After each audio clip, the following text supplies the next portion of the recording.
অনুষ্ঠানের শুভ সূচনা করছি। প্রণাম করি দেশের মাটি, প্রণাম আমার মাকে, শত কোটি প্রণাম যারা হৃদয় জুড়ে থাকে। স্মরণ করি তারে যারা কারায় ছিল বন্দী, প্রফুল্ল হোক বিনয় বাদল দীনেশ নেতাজি গান্ধী। স্বাধীন হওয়ার স্বপ্ন সবার, লক্ষ্য ছিল খাঁটি, পুরুষ নারী বুড়ো বুড়ি 121 কোটি। স্বাধীন হবে আমার ভারত, স্বাধীন হবে সব, ঘুচিয়ে দেবে আমার দেশের অগৌরবের রব। মাতঙ্গিনী প্রীতিলতা লক্ষ্মীবাই এক নারী, এরাও ছিল মুক্তিযুদ্ধে শত্রু বিনাশকারী। প্রণাম করি বিপ্লবীদের গর্ভধারিণী মাকে, যে গর্ভে শক্তিশালী বারুদ জন্মে থাকে। আজকে আমরা সত্যি স্বাধীন, ধন্য তোমরা ধন্য, অমর হয়ে থাকবে তোমরা শুধু এই দেশের জন্য। আজকে 80তম স্বাধীনতা দিবসে সকল স্বাধীনতা সংগ্রামী, সকল মানুষ, তারা ছেলে এবং মেয়েরা, পুরুষ নারী উভয়ে, যারা এই স্বাধীনতা সংগ্রামী, এই বিপ্লবীদের যারা সাহায্য করেছেন, প্রত্যেকে পরোক্ষ এবং প্রত্যক্ষভাবে সকলকে জানাই আমার শ্রদ্ধা, আমার প্রণাম। আছি, কিন্তু এই সময়টা কিন্তু সব সময় ছিল না। অনেক কষ্ট করে তোমাদের বয়সী ছেলে মেয়েরা, এইরকম ছোট ছোট ছেলে মেয়েরা, তাদের মধ্যে ওই স্বাধীনতার একটা ইচ্ছে, একটা ছোটবেলা থেকেই তাদের ছিল। তাদের বাবা মায়েরা তাদের এই ইচ্ছেটা তাদের মধ্যে তৈরি করে দিয়েছিলেন ছোট্টবেলা থেকে, এবং তারা কি প্রচন্ড কষ্ট সহ্য করেছে, ব্রিটিশদের অত্যাচার সহ্য করেছেন।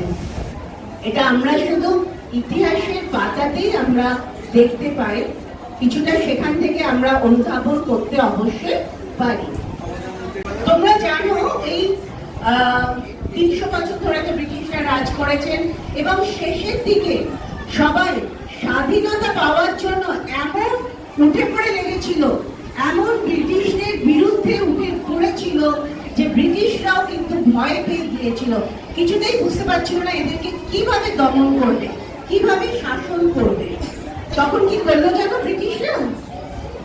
কালাপানি নাম শুনেছো? কালাপানি কথাটা কেউ শুনেছো? কোন জায়গাটাকে বলছে বলো তো কালাপানি?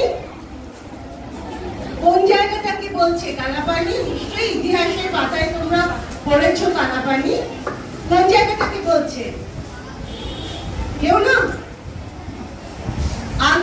আন্দামান নাম শুনেছো? ম্যাপে দেখেছো?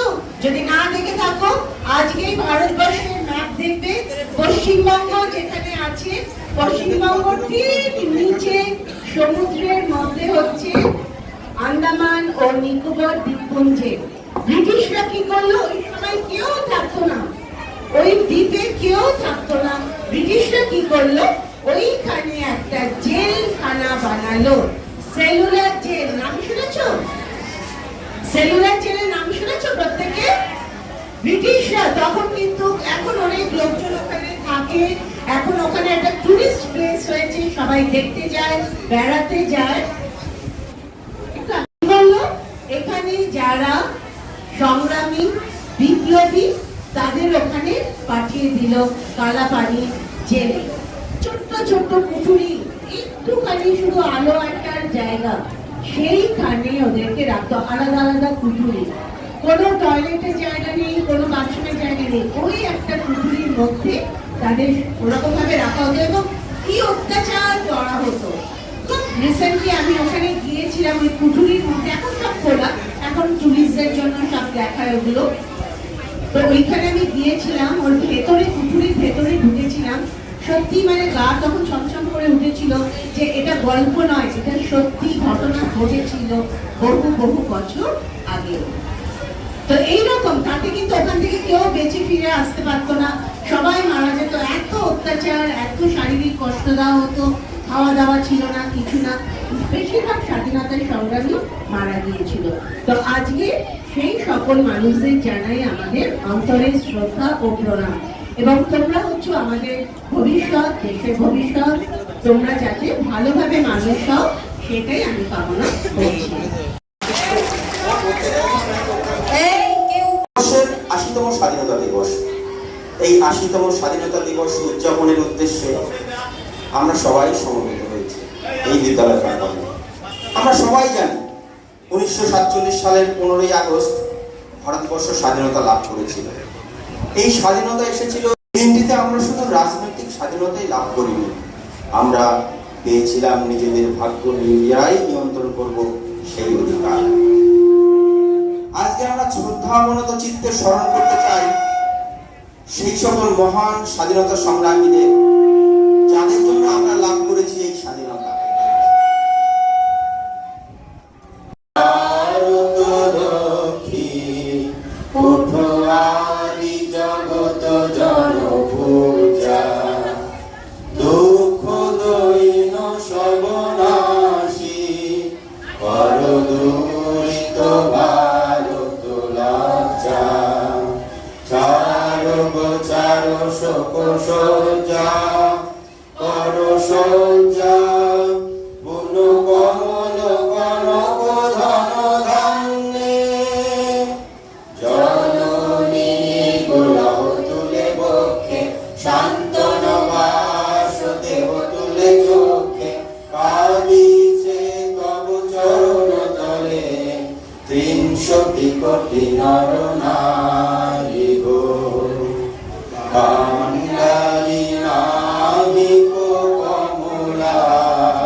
আজ 15ই আগস্ট আরো এক মহান স্বাধীনতা সংগ্রামী তথা ভারত মাতার অন্যতম শ্রেষ্ঠ সন্তান ঋষি অরবিন্দ ঘোষের জন্মদিন।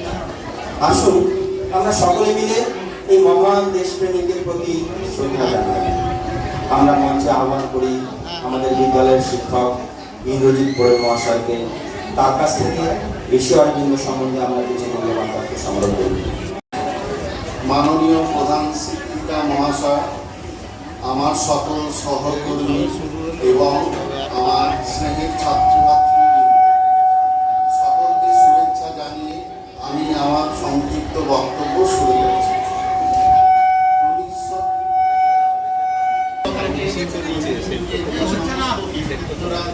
জন্মগ্রহণ করেছিলেন তাদের মধ্যে ঋষি অরবিন্দ অন্যতম। তিনি বিচিত্র সত্তার অধিকারী ছিলেন। 19 শতকের অগ্নিযুগে রবীন্দ্রনাথ ঠাকুর, 1861, 1963 বিবেকানন্দ, 69 মহাত্মা গান্ধী, 72 আজকের দিনে 15ই আগস্ট অরবিন্দ এবং 1897 নেতাজি সুভাষচন্দ্র। এনারা এই 19 শতকের অগ্নি যুগে অগ্নি স্বাধীনতা সংগ্রামী হিসাবে আত্মপ্রকাশ করেছিলেন। কেউ লেখনীর মাধ্যমে, কেউ সশস্ত্র বিপ্লবের মাধ্যমে।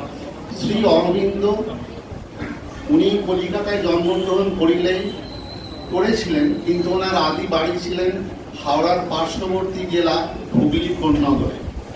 দার্জিলিংয়ের লরেটো স্কুলে ওনার পড়াশোনা। লরেটো স্কুল থেকে বাবা ছিলেন শল্য চিকিৎসক।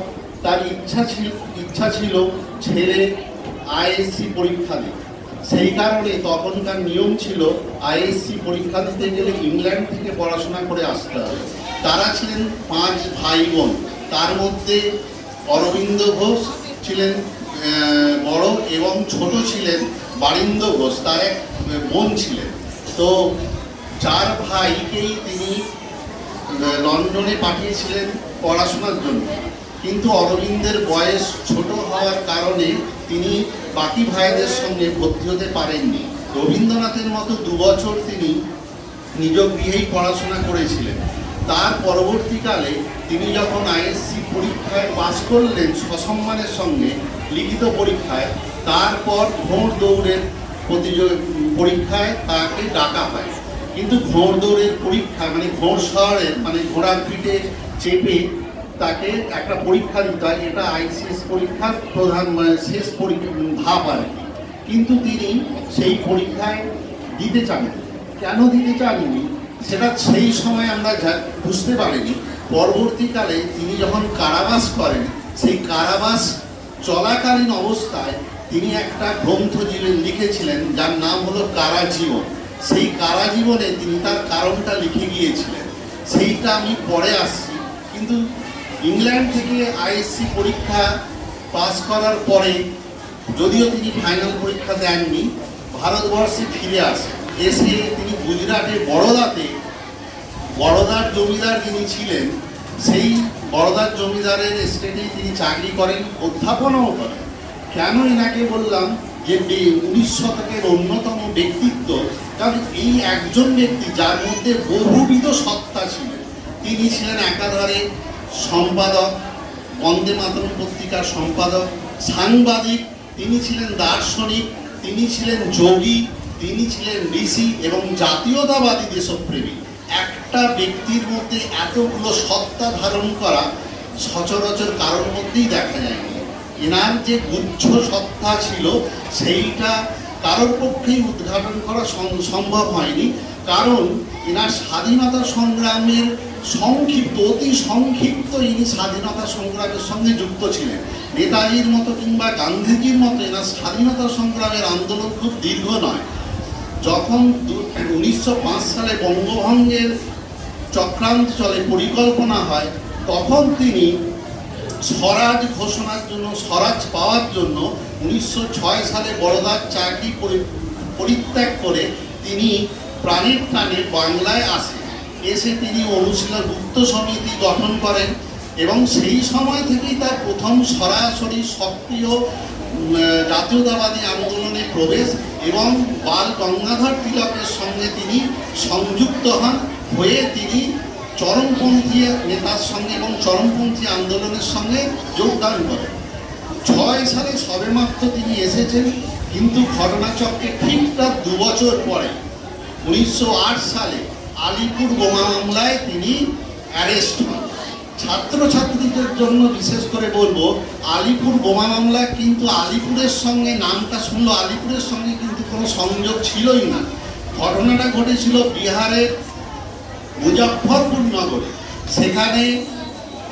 সেখানে ডগলাস কিংফোর্ড ম্যাজিস্ট্রেট ছিলেন, অত্যাচারী। তাকে বোমা মারার অপরাধে প্রফুল্ল চাকি এবং ক্ষুদিরাম এই দুজনকে অ্যারেস্ট করা হয়। কিন্তু ব্রিটিশ রাজের সন্দেহ হয়েছিল যে এর একটা ষড়যন্ত্র কলকাতাতেই করা হয়েছিল, যদিও তখন সেটা ছিল উত্তর 24 পরগনা। মানিকতলা মুরারিপুকুরের বাগান বাড়িতে তখন ব্রিটিশ পুলিশ ওখানে ছাপা মারে, মানে তদন্ত করে। তদন্তে ওখান থেকে 37 জন বাঙালি বিপ্লবীকে ধরা হয়। 37 জন বিপ্লবীকে ধরা হলো, কিন্তু অরবিন্দকে ধরা যায়নি। অরবিন্দকে ধরা হলো তার বাড়িতে, যখন ভোর রাতে পুলিশ আসে এবং তার বোন তার নাম ধরে তাকে, অরবিন্দ তখন একটু চমকিত হয়ে যায় যে বোন আমার নাম ধরে ডাকছে। দরজা খুলে তিনি দেখেন সমস্ত পুলিশ তাকে পুরো ঘিরে ফেলেছে। তারপর তার সার্চ ওয়ারেন্ট দেয় এবং সার্চ ওয়ারেন্টে তিনি সই করেন, কিন্তু যখন তাকে অ্যারেস্ট করতে যায় তখন তিনি বডি ওয়ারেন্ট চান, কিন্তু পুলিশ বডি ওয়ারেন্ট দিতে পারেননি। তা সত্ত্বেও তাকে অ্যারেস্ট করা হয় এবং তাকে নিয়ে যাওয়া হয়। এই বিচারটা হয়েছিল আলিপুর কোর্টে, সেই জন্যই আলিপুর বোমা মামলা। এর আর একটা নাম যেটা বললাম মানিকতলা ষড়যন্ত্র মামলা নামেও পরিচিত ছিল। ঘটনাটা মূল ঘটনা ছিল বিহারে। এরপর তিনি জেলে বসে মাত্র 6 যোগ দিলেন, 8 অ্যারেস্ট হলেন, 9 বিচার হলো। বিচারে তিনি মুক্তি পেলেন। বিচারে ওনার ব্যারিস্টার অ্যাডভোকেট ছিলেন সিআর দাস, চিত্তরঞ্জন দাস, আমরা সবাই তার নাম শুনেছি। তিনি 1 বছরের মধ্যে তাকে মুক্তি করেন এবং তিনি প্রমাণ করেন যে তিনি ওই ষড়যন্ত্রের সঙ্গে কোনো রকমভাবেই যুক্ত ছিলেন না। পরবর্তীকালে তিনি কারাগারে বসে একটি বই লেখেন কারা জীবন, সেখানে তিনি তার আক্ষেপের কথাগুলো বর্ণনা করেন, তবেই আমরা এই সত্যটা জানতে পারি। তিনি কারা জীবনে লিখেছিলেন যে আমি ওই ঘটনার সঙ্গে কোনো রকমভাবেই যুক্ত ছিলাম না। ক্ষুদিরাম এবং প্রফুল্ল চাকি আত্মহত্যা করে নেন, পরে আমরা জানি ক্ষুদিরামের ফাঁসি হয়, এবং বারীন্দ্র কুমার ঘোষ যিনি তার নিজের ভাই ছিলেন, যেটা একটু আগে ম্যাডাম বলছিলেন, আন্দামানের সেলুলার জেলে তাকে দ্বীপান্তরে পাঠিয়ে দেওয়া হয়। অরবিন্দ আরও লেখেন যে ওই কারা জীবন চলাকালীন আমার মনের মধ্যে একটা দারুণ পরিবর্তন হলো। এই পরিবর্তনের ফলে আমার মধ্যে একটা বেদান্ত চর্চা হলো। এই বেদান্ত চর্চার ফলে, এবং আমাকে যে ঘরে রাখা হতো সেই ঘরে একটিও জানালা পর্যন্ত ছিল না, অন্ধকার কুঠরির মধ্যে রাখা হতো। দরজার নিচে থেকে যেটুকু সূর্যের আলো আসতো ওইটুকুই আমি আলো পেতাম, কিন্তু আমার জ্ঞানের আলো, আমার যোগের মাধ্যমে সেই আলোটাকে আমি চেষ্টা করেছিলাম নানা রকমভাবে যাতে মানুষ মানবতার কাজে লাগে। আমি সেই কাজটা করার জন্যই তৈরি ছিলাম। আমার বন্ধু দেশবন্ধু চিত্তরঞ্জন দাস যখন আমাকে মুক্তি দেয়, তখন আমি সরাসরি সেখান থেকেই ঠিক করি যে আমি আমার আশ্রম পন্ডিচেরি চলে যাব, যেটা এখন কেন্দ্রশাসিত অঞ্চল তামিলনাড়ুর পাশে। সেইখানে গিয়ে তিনি অরবিন্দ আশ্রম প্রতিষ্ঠা করেন এবং বেদান্ত চর্চা, জ্ঞান চর্চা সমস্ত কিছু তিনি ওখানে সৃষ্টি করেন। এবং তার বিখ্যাত বই তার ডিভাইন লাইফ, যাকে আমরা দিব্য জীবন বলি, আর একটি তার ছিল সাবিত্রী। এই সাবিত্রী ছিল সাবিত্রী সত্যবাণীর উপাখ্যান, মহাভারতের একটা উপাখ্যান। তিনি ডিভাইন লাইফ ডিভাইনে দেখিয়েছিলেন দিব্য জীবনে যে মানুষ আসলে যদি চেষ্টা করে তার সুপারম্যানও হতে পারে। এই সুপারম্যানের ধারণাটা আমরা প্রথম ওয়েস্টার্ন ফিলোসফিতে নিৎসে, জার্মান ফিলোসফার নিৎসে থেকে পাই। এই নিৎসের ধারণা যদিও ছিল অন্য রকমের, আর অরবিন্দর ধারণা ছিল অন্যরকম। অরবিন্দ বলেছিল এই জীবনে প্রত্যেকটা মানুষের পক্ষেই সম্ভব, দিব্য জীবন এই জগতেই সম্ভব, এবং সেই মানুষ থেকে অতিতর মানুষ তাকে হতে হবে, এবং সেটা যোগের মাধ্যমেই সম্ভব। এবং অরবিন্দ তার জীবন দিয়ে সেটা তিনি উপলব্ধি করেছিলেন। তার দর্শন, তার জীবন দর্শন থেকে আমরা সেটা জানতে পারি। সেই হিসাবে অরবিন্দ দীর্ঘতর কোনো স্বাধীনতা আন্দোলনের সঙ্গে যুক্ত ছিলেন না, কিন্তু যে সময়টুকু ছিলেন 2-3 বছর, তাতেই তার জীবনের যা সাফল্য সেইটা অনেক ঋষির মধ্যেও আমরা পাই না। অরবিন্দর নামের আগে আমরা ঋষি ব্যবহার করি। এই ঋষি উপাধিটা কে দিয়েছিল?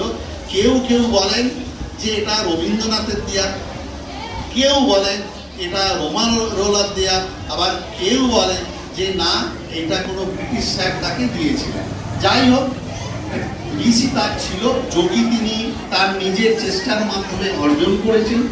আমি আর দীর্ঘায়িত করছি না আমার বক্তব্য, শুধু এই কথাই বলবো, ছাত্রছাত্রীদের যে বিবেকানন্দ যে কথা বলে গেছে, সমাজ পরিবর্তনের জন্য মূল কারিগর যারা তারা হচ্ছে এই ছাত্রছাত্রীদের এই মঞ্চ থেকে একটাই বার্তা দিতে চাইছি, আজ আমরা স্বাধীনতা দিবস পালন করছি, কিন্তু একটু ভেবে দেখার বোধহয় সময় এসছে আমরা বাস্তবে কতটা স্বাধীন।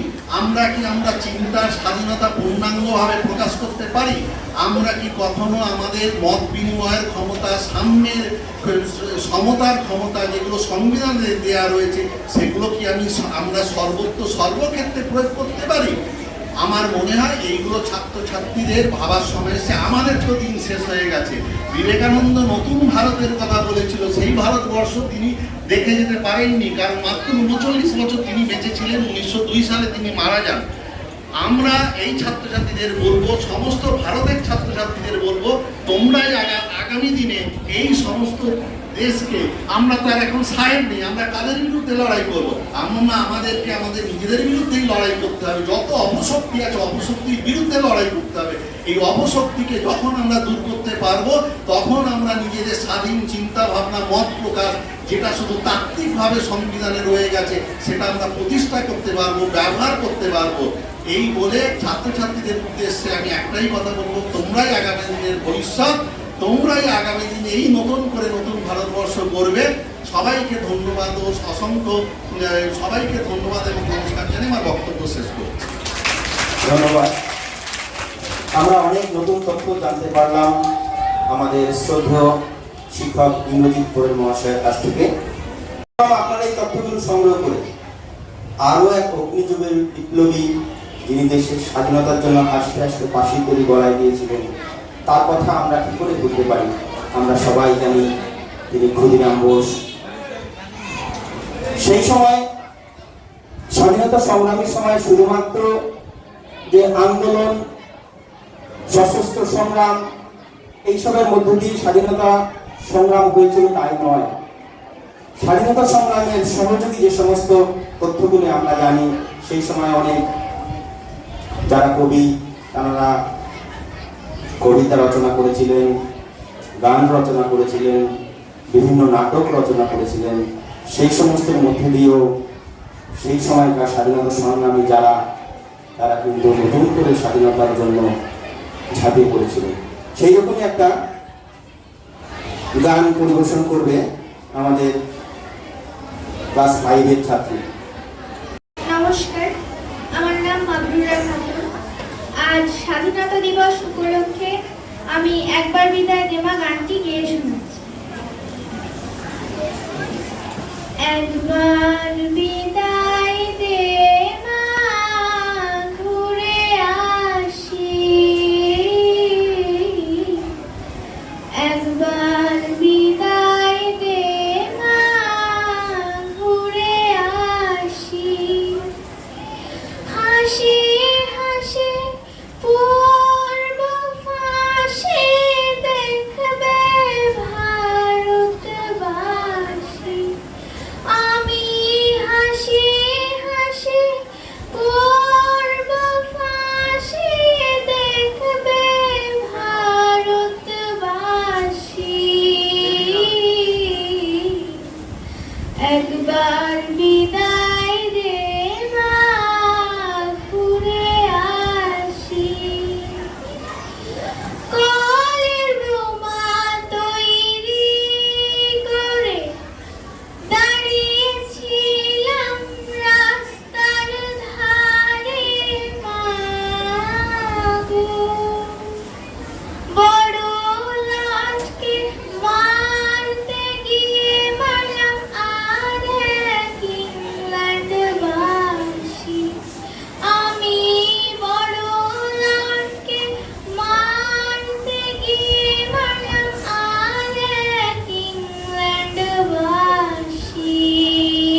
একবার বিদায় নে মা, ঘুরে আসি।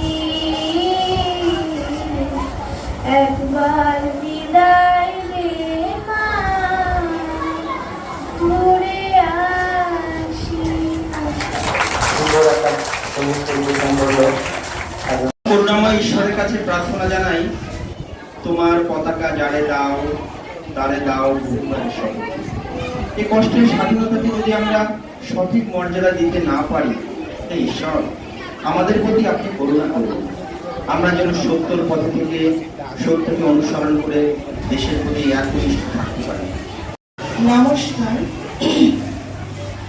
কবিতার নাম ভারতবর্ষ। গলাটা আমার ভেঙে গেছে। ভারতবর্ষ মানে আর্ট পেপারে আঁকা কোনো জল রঙের মানচিত্র নয়। ভারতবর্ষ মানে হর্ষবর্ধন কিংবা বাবরের বিজয় পতাকা নয়। ভারতবর্ষ মানে বিজয় সিংহের সিংহল জয়ের ফ্যাসিস্ট গৌরব গাথা নয়। ভারতবর্ষ মানে শুধু মীনাক্ষীপুরম কিংবা জামা মসজিদ নয়। ভারতবর্ষ মানে নেহরুজির বংশানুবৃত্তি কিংবা জিন্না সাহেবের শ্বেতপত্র নয়। ভারতবর্ষ মানে এক ভালোবাসা, আমার তোমার শব্দের, সঙ্গীতের, জীবনের, আকাশের, মাটি। আমাদের প্রাইমারি স্কুলের কলুখা শাড়ি, সাদা দাড়ি, মাথায় ফেজ, ড্রিল করাতেন আমাদের, ডান বাম ডান বাম। সস্নেহে সতর্ক করতেন, বাবা সকল পা আর হাত মিলিয়ে মিলিয়ে ফেলো। কলুখা সাহেবের গোড়ের মাটিতে ফেরেশতার হাসি আজ ভারতবর্ষের চেরা হয়ে চলছে। বদ্রমিয়ার হাতের কর্ণিকে শিব মন্দিরের গায়ে কত ফুল কাটা, আর তার জোগাড়ে হয়ে মশলা মাখছে ঈশান বাউরি। নিয়ামত খাঁ, গোকুল মাহাতো এক পাটাতনে ধান ঝাড়ে। সোনালী গোবিন্দ ভোগে খামারে ঠিকতে পড়ে সোনালী আলো। পদন মাঝি দাঁড় টানত যুবতী গঙ্গায়, বৈঠা ধরত হোসেনুর মাঝি। সামলে চলো মাঝি, ছামুতে কাঁচা থাকের গান, চোরাবালির চর, ঘূর্ণিজলার ঘাট। আমার ভারতবর্ষে কোনো গেরুয়া রাজনীতিবিদ কিংবা ইমামের নির্দেশিকা নেই। এখানে কোনো সংহিতা হাদিস ছাড়াই কোজাগরী চাঁদের অকৃপণ আলো পড়ে ঈদগাহর উপর, আর রমজানি চাঁদ তুলসী মঞ্চের গায়ে পূর্ণ আলো দেয়।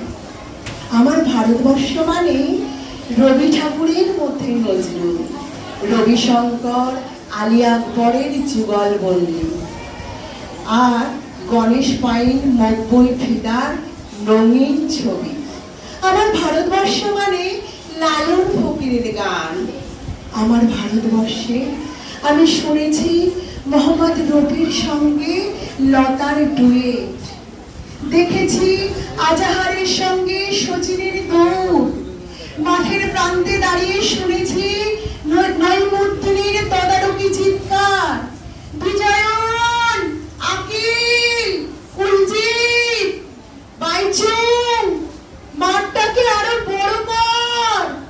মাঠটা দিন দিন ছোট হয়ে যাচ্ছে, মাঠটাকে আরো বড় করা দরকার, অনেক অনেক অনেক বড়, অনেক অনেক অনেক। ধন্যবাদ। অসংখ্য ধন্যবাদ আমাদের দিদিকে সুন্দর একটা আবৃত্তি পরিবেশন করার জন্য। সত্যি অসাধারণ কবিতা আবৃত্তি করে শোনালো আমাদের দিদি।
কবি বিকাশ যশের স্বাধীন করো দেশ।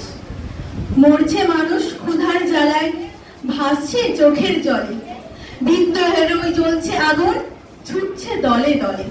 বেকার যুবক দিশেহারা, নেই বুঝি তার দাম, ফাঁসির দড়ি পড়ছে গলায় হাজার ক্ষতিরাম। অস্ত্র ধরো ঝাঁসির রানী, মুক্ত করো ভয়, মাতুঙ্গিনী মাতুক আবার বিশ্ব জগৎময়। নজরুলের ওই বিষের বাঁশি বাজুক রুদ্ধ তেজে, রবি ঠাকুরের গানের ভেলা উঠুক আবার সেজে। জাগাও বিবেক বিবেকানন্দ, থাকুক আলোর দেশ, নেতাজি তুমি উড়াও ধ্বজা, স্বাধীন করো দেশ। অনির্বাণ মণ্ডলের এক এমন স্বাধীনতা, স্বাধীনতা স্বাধীনতা করছিস বটে, স্বাধীনতাটুকু কি বুঝাই দিবি? তোরা তো বলবি আমাদের দেশে সাহেব ছিল, ওটাকে পাড়াইয়া আমরা স্বাধীন হইয়াছি, তাই চেঁচাচ্ছি, ঝান্ডা তুলছি, মাইক বাজাচ্ছি, তো কি হইল? সত্য কি দেশটা স্বাধীন হইয়াছে? আমরা কি স্বাধীন হয়েছি? তুই বুঝা তোর কি হইয়াছে, আর স্বাধীনতা পাইয়া আমার কি হইয়াছে? এতটা লেখাপড়া করলি, একটা কাম জোগাইতে লাইলি, এ দুনিয়া আমার তোর দুনিয়া নয় রে, এ দুনিয়া স্বাধীনতা সব টেকার। একবার না খাইতলে মোর বাড়িতে হাড়ি চলে না, বউ বিটির ইজ্জত থাকতে কাপড় কিনা পয়সা, এক টুকরো কানি তার খুইলা দেয় টান দিয়া মুড়ের মাথায়। তাহার কোনো বিচার নাই, তাহার কোনো বিচার নাই। তোর আমার জমি টাকা করে সব কেনা নিল, আর উহারা ব্যবসার নামে মুনাফা লুটাইল। আর কেমন স্বাধীন হইয়াছে, আর কেমন স্বাধীন হইয়াছে? হাসপাতালে ওষুধ নাই, খাইতে চাষ কইরা ধান গমের দামটা না। আর ইয়া কিন্তু স্বাধীনতা বলবি, আর ইহা কিন্তু স্বাধীনতা বলবি? এ স্বাধীনতায় আমার কোনো কাম নাই, এ স্বাধীনতায় আমার কোনো কাম নাই। ধন্যবাদ।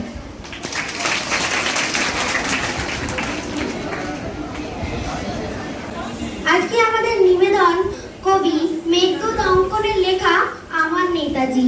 রক্তে আমার নেতাজি সুভাষ, নেতাজি আমার মননে, আমার নেতাজি জীবন্ত আজ আমার শয়নে স্বপনে। গর্বিত আমি, ভারতীয় আমি, বাংলা আমার প্রাণ, নেতাজি সুভাষ আমার নায়ক, আমার অভিমান।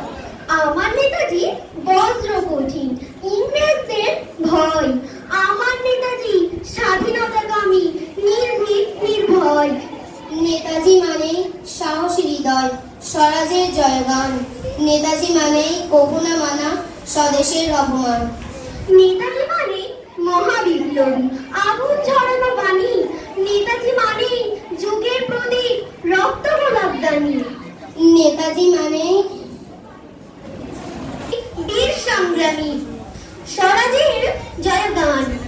সারা জীবন আমি গাইব তোমার জীবনের জয়গান। নমস্কার। ভালো হয়েছে, সুন্দর কবিতা আবৃত্তি করেছেন। এবার একটা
খুব সুন্দর হয়েছে, অসংখ্য ধন্যবাদ।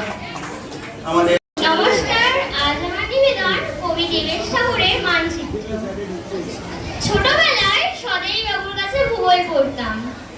প্রথম দিন একটি ধারালো রেড পেন্সিল দিয়ে ভারতবর্ষ আঁকতে বলেছিলেন। আঁকবো কি? লেড পেন্সিলের শীষ হাতে ফুটে একেবারে রক্তারক্তি।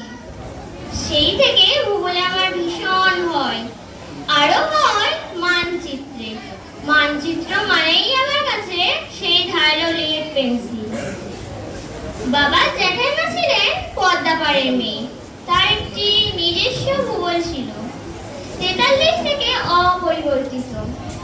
তবে মানচিত্র বুঝলি না মনে, রংপুর কুষ্টিয়ারে তোরা করিস বিদেশ। আমগো বাপের বাড়ি বিদেশ হয় কেমনে? আব্বাস উদ্দিনের পাখির গল্প শুনতাম। বগাকে দেখে বগি কাঁদে, বগিকে দেখে বগা। আই পাখি, আমরা দুজনে গলা ধরাধরি করে কাঁদিব নীরবে। স্বদেশ বাবু ভূগোলের শিক্ষক। তিনি শিখিয়েছিলেন সূক্ষ্ম ধারালো লেড পেন্সিল দিয়ে একটি নিখুঁত ভারতবর্ষ আঁকতে। একটি রেখা চিরে গেল লালন আব্বাস উদ্দিনের বুক, অন্য রেখাটা টানলাম গোলাম আলী নহরত ফতে আলী হৃৎপিণ্ডের পাড়ি দিলেন। আফগানিস্তানের মেয়ে ছিলেন গান্ধারী, তিনি তালিবান ছিলেন না, তবু চোখে পট্টি বাঁধা। আমরাও এখন কালচু বাথরুমের কাছ থেকে পট্টি কিনে সযত্নে ঢেকে রেখেছি চোখ। স্বদেশ স্যার, সবরমতী ঘরের দেওয়ায় কারাগারে রামধন, গুজরাট আজও শোনে বৃক্ষ কি লুকানো কালের তুল। কাশ্মীর থেকে কন্যাকুমারী বিস্তীর্ণ এই মাটিতে 10x10 বস্তি কি খুব বেশি? আমরা এখন স্বদেশ আঁকি তার কাঁটাতে, আঁকতে আঁকতে হাতে আমার রক্ত কলম। স্বদেশ মানে কাঁটা বেড়া লেড পেন্সিল, স্বদেশ মানে রক্ত ঝরা অভিযান। ধন্যবাদ।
ধন্যবাদ, খুব সুন্দর। আমাদের মেয়ে এত সুন্দর নাচবে আমরা অভিভূত। আজ আমার নিবেদন কবি শুভ দাশগুপ্তের আমরা। ক্ষুদিরাম হবে পাশের বাড়ির ছেলে। আমার ছেলে ডাক্তার হবে, আমার ছেলে ইঞ্জিনিয়ার হবে, নিজের পক্ষে সরকারি অফিসার। ক্ষুদিরাম হবে পাশের বাড়ির ছেলে। আমার ছেলে দেশ চালাবে, দেশ শাসন করবে, গাড়ি চাপবে, সামনে ড্রাইভার, পেছনে চাপরাশি, আরতালি, গরমে কুলু মানালি তো শীতে কোবালাম বীজ। ক্ষুদিরাম হবে পাশের বাড়ির ছেলে। দেশের জন্য লড়াই করবে ও পাড়ার ওরা। আমার ছেলে ঘাড় বুঝে কেরিয়ার বানাবে, বিজ্ঞান শিখবে, অঙ্ক শিখবে, কবিতা শিখবে, বড় বড় মনীষীদের জীবনী পড়বে। দেশের জন্য মুখের রক্ত তুলবে ও পাড়ার ওরা। আর আমার ছেলে আমার রক্ত জল করা পয়সা সুদে আসলে উসুল করবে। নেতাজি সুভাষ হয়ে দুরন্ত দুঃসাহসে ঘর ছাড়বে অন্য কেউ। আমার ছেলে নেতাজির জীবনী লিখে অ্যাওয়ার্ড পাবে। ক্ষুদিরাম হবে পাশের বাড়ির ছেলে। আমরা তামাকে এবং দুধে, রসে এবং বসে, সুখে এবং আরামে দিন কাটাবো। দেশের মুক্তি প্রাণের মূল্যে কিনে আনবে অন্য কেউ। আমরা মুক্ত স্বদেশে গদগদ কণ্ঠে গণসঙ্গীত গাইব। সারে জাহাঁ সে আচ্ছা হিন্দুস্তান হামারা। ক্ষুদিরাম হবে পাশের বাড়ির ছেলে। ধন্যবাদ।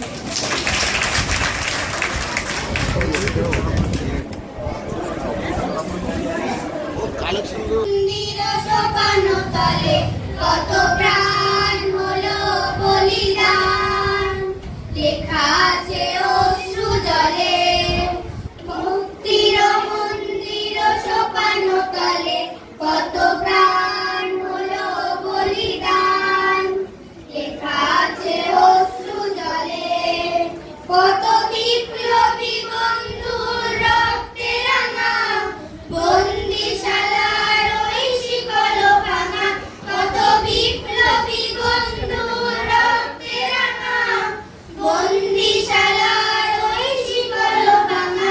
তারা কি ফিরবে আর সুপ্রভাতে, ফিরবে আর সুপ্রভাতে।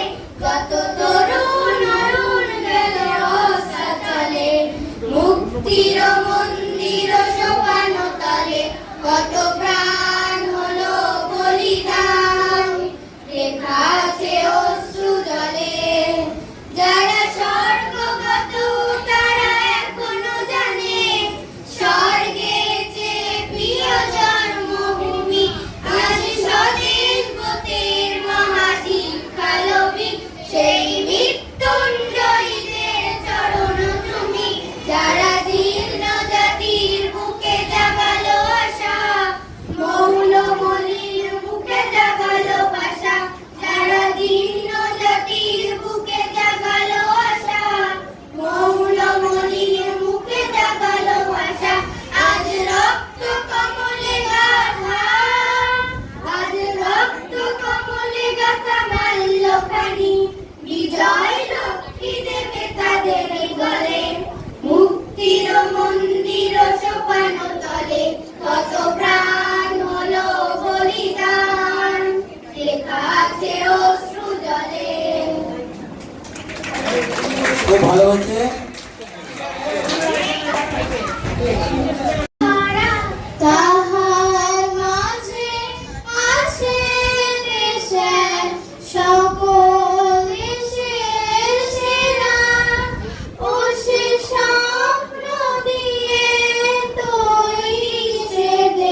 সবাই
বলো তো দেখি পতাকায় মোদের কয়টি রং আছে? শিক্ষক এসে শুধালেন হেসে দ্বিতীয় শ্রেণীর কাছে। একসাথে মিলে সব ছেলে বলে চিৎকার করে জোরে, তিনটি বর্ণ রয়েছে রাঙানো জাতীয় পতাকা জুড়ে। শ্রেণীর পিছনে বেঞ্চের কোণে শিশু ছিল এক বসে, পতাকার মাঝে 5 রং আছে বলল সে মৃদু ভাষে। কথা তার শুনে বাকি শিশুগণে হেসে খায় লুটোপুটি। শিক্ষক রেগে বলেন হেগে বোঝাও কি করে 5টি?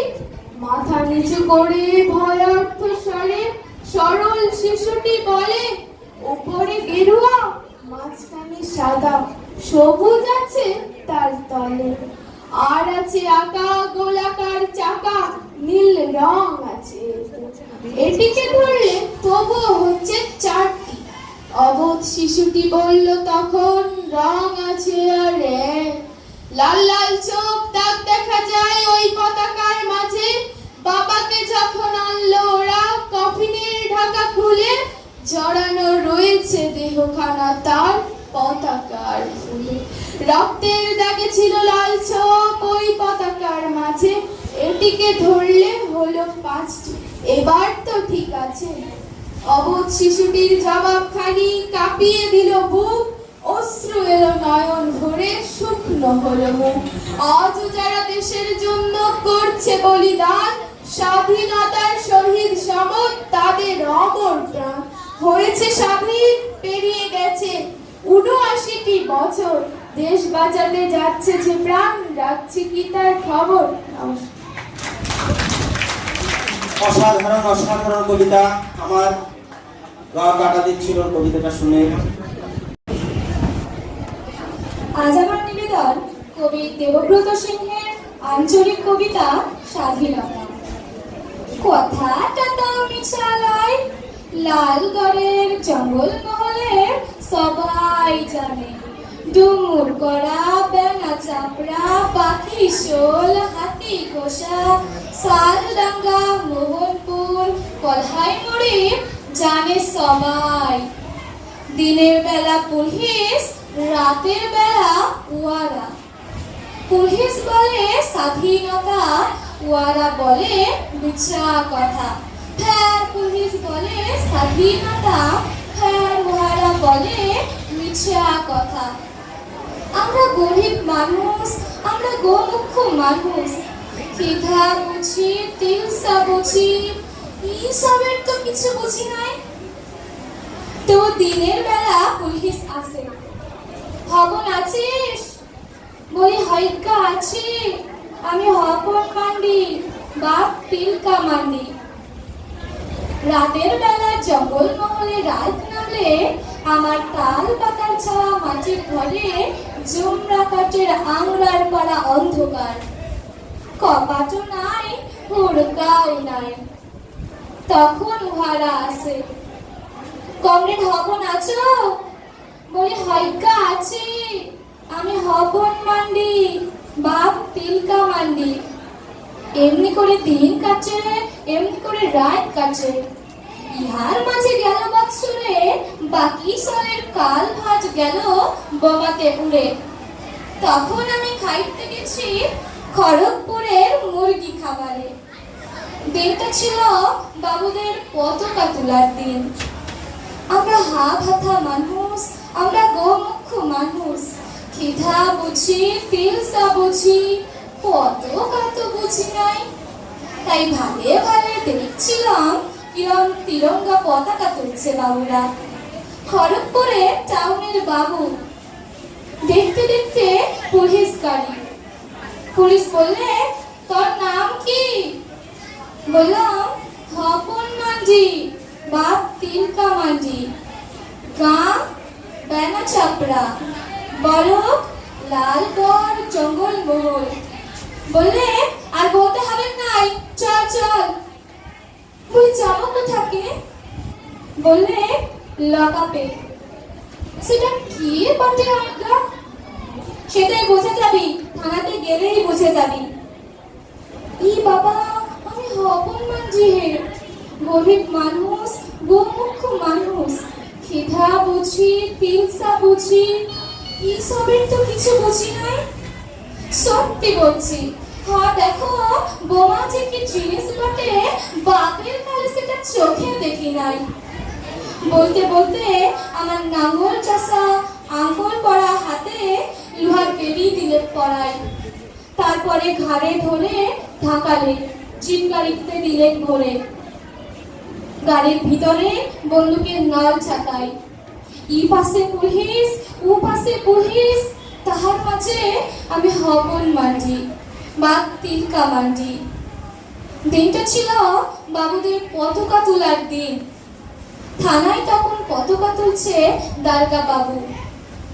আমরা গরিব মানুষ, আমরা গোমুখ মানুষ, খিদা বুঝি, তিলসা বুঝি, এইসবের তো কিছু বুঝি নাই। তাই শুধাইছিলাম, এটা কি বটে আজ্ঞা? এই পতাকা জিনিসটা কি বটে? এই পতাকা তুললে কি হবে আমাদের? মাত্র এইটুকুন কথা মাইনি বলছি। সেই কথা শুনে কি বলবো? ভেড়ার পালে যেমন হামলে পড়ে নেকড়া হুড়াল, তেমনি করে আমার ঘাড়ের উপরে হামলে পড়লেন দারগা বাবু। তা বাদে বুট জুতা পরা পায়ে এমন একটা গড়ানি দিলে তো মারে, আমি মুখ হুবড়াই গেলাম করে। বললে তুই জানিস নাই, তুই শুনিস নাই সালা, এটাই তো স্বাধীনতা, এটাই তো স্বাধীনতা। আমরা গরিব মানুষ, আমরা গোমুখ মানুষ, খিদা বুঝতুম, তিলসা বুঝতুম। এবার বুঝলাম কাকে বলে স্বাধীনতা আর কাকে বলে মিছা কথা, কাকে বলে স্বাধীনতা আর কাকে বলে মিছা কথা। আমাদের খুব সুন্দর একটা কবিতা আবৃত্তি করলো ইসুফা। এখন যে অনুষ্ঠানটি ছিল সেই অনুষ্ঠানটি আপাতত শেষ। এখন দিদি কিছু বলবে, তারপর অনুষ্ঠানের সমাপ্তি ঘোষণা করবে। যে অনুষ্ঠান তোমরা দেখলে শুধু একটা দিনের জন্য এটা নয়, আমরা প্রত্যেকটা দিন যেন এই অঙ্গীকারবদ্ধ হই আমরা ভালো মানুষ হব। যে মানুষরা আমাদেরকে এই স্বাধীনতা এনে দিয়েছে তাদেরকে শ্রদ্ধা জানাতে পারবো একমাত্র যদি আমরা নিজেরা ভালো মানুষ হই। ভালো মানুষ মানে কি? আমরা আমাদের সবাইকে, পারিপার্শ্বিক যারা রয়েছে তাদেরকে সাহায্য করব, বিপদে তাদের পাশে দাঁড়াবো। এখন কাউকে বলতে হচ্ছে না তোমরা নিয়ে লড়াই করতে যাবে, কার সাথে লড়াই করবে? আমরা তো এখন তো আর ব্রিটিশরা নেই, এখন বাইরের কেউ নেই, আমরাই সবাই আছি, আমরাই ভারতীয়রা রয়েছি। আমরা যাতে নিজেদের মধ্যে কোনো ঝগড়া না হয়, কোনো দ্বন্দ্ব না হয়, ধর্মের ভিত্তিতে, দেশের ভিত্তিতে, জাতের ভিত্তিতে, এই ঝগড়া থেকে আমরা যেন দূরে সরে থাকি। আমাদের একটাই পরিচয় যেন হয় আমরা ভারতীয়। ঠিক আছে, মনে থাকবে। ধন্যবাদ জানাই সকল শিক্ষক শিক্ষিকাদের যারা এত সুন্দর একটা অনুষ্ঠান তৈরি করার জন্য সাহায্য করেছেন, বাচ্চাদেরকে তৈরি করেছেন। বিশেষ করে আমি নাম করবো, যাকে দায়িত্ব দিয়েছি, স্বরূপ স্যার, আমাদের Soumen sir, Nazia madam, Dolly madam এবং প্রত্যেকে যারা অনুষ্ঠান করেছেন, যারা বক্তব্য রেখেছেন এবং বাচ্চাদেরকে তৈরি করেছেন। ভীষণ অনুষ্ঠান হয়েছে। কি তোমরা শুনেছো? মন্দির শুনেছো প্রত্যেকে? খুব ভালো লেগেছে এবং স্যারেরা ম্যাডামরাও যারা অনুষ্ঠান করেছে অনেক অনেক ধন্যবাদ। অনেক কিছু আমরা জানতে পেরেছি। আজকের অনুষ্ঠান এখানেই শেষ হচ্ছে। চিৎকার করবে না, লাইন করে পেছনে দরজা দিয়ে যাও, তোমাদের জন্য মিষ্টি অপেক্ষা করছে। আস্তে করে চিৎকার নামবে না, তোমাদের এই কাপড় শিক্ষা নিয়ে নামবে, মিষ্টি হয়েছে, মিষ্টি নিয়ে তোমরা